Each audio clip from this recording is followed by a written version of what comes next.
What is up, guys? This is David from Bronx Banter coming at you with another episode.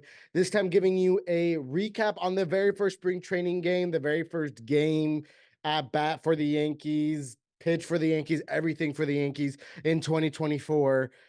The Yankees whooped the Detroit Tigers 22-10. And I would love to say the Yankees are officially back, but the people in the lineup were a bunch of minor leaguers, reserves. So really, it's not about the Yankees being back, but more about the future of the Yankees is extremely bright, extremely bright. Now, a lot of people right off the bat looking at this score, some may be shocked, some may not be shocked, some may think that oh, this is just spring training, it means absolutely nothing. Now, it doesn't mean the same as a regular season game, but it doesn't mean absolutely nothing.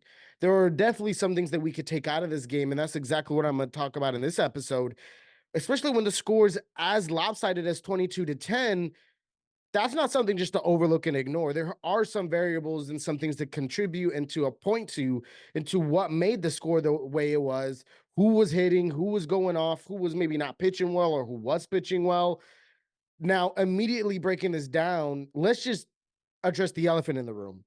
The 6'7" phenom elephant top prospect in the room, Spencer Jones, went off in this game and is really the reason why I'm coming out with this episode, because Spencer Jones went 3 for 3 with 2 singles and a home run. Now, some of you may think, oh, that's just a good game, great job, cool, whatever. The most exciting thing about all of this, first of all, his home run was over 470 feet. Insane. Like, you could probably count on one or two hands how many balls were hit over 470 feet just last year in the majors. So Spencer Jones just did that in his first home run in spring training, going crazy. Then his 2 singles and even his home run, you could bundle that all together. All of his hits had an exit velocity over 101 miles per hour. Mind you, Spencer Jones is 22 years old. Again, compared as the left-handed Aaron Judge. Don't love that comparison. I like people having their own shine and their own moment, but you can understand where the comparison's coming from.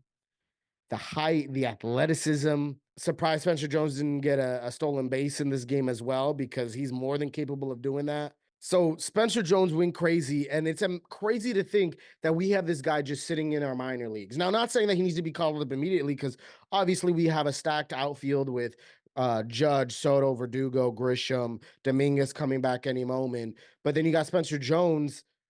This outfield, from depth to even just from the top 2 guys in our outfield being Soto and Judge, we have to have hands down the best outfield in baseball. This is incredible and amazing. Even if we didn't have this depth, I'd argue I'd be yelling at the Yankees to get Spencer Jones in the starting lineup right now. But of course, we got guys like Soto, Judge that are gonna do more than fine and allow Spencer Jones to develop even more. Because if you guys don't know, I don't talk too much about prospects on this show. But Spencer Jones does have an issue with his K rate, his strikeout rate. So he's definitely working on that. He showed he's gotten a little bit better from today's game, not striking out at all. And so that's something he could definitely work on as an opening eventually opens up. Hopefully, people say as soon as midway this season or as soon as start of next season in 2025. So Spencer Jones, super special. And right behind him, someone that performed very well as well is Yorbit Vivas. Hit a bomb himself while also getting 2 walks. Now, if you don't know who he is, he's someone that we traded for. We acquired him for Trey Sweeney, and we also got, I think, Victor Gonzalez in that trade as well from the Dodgers. And if anything, Yorbe Vivas is ranked higher than Trey Sweeney, and you could already see Yorbe Vivas's production right here with a home run and 2 walks, showing a great eye at the plate, along as just hitting a bomb, because why not? And then on top of that, you got Trent Grisham, though he's not like a prospect or anything. He has plenty of major league time. Hit, most notably, his hardest hit ball in his whole entire career. I believe it was at 111 miles per hour. I could be wrong.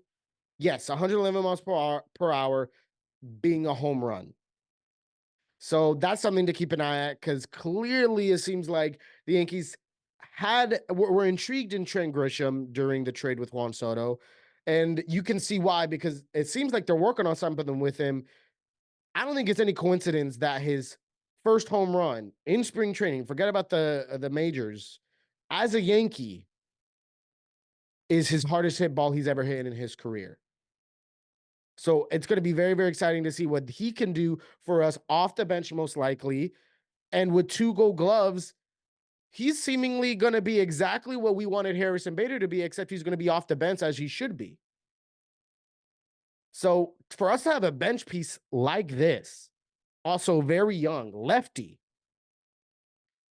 with amazing defense, this is going to be this is just even more reasons to get excited.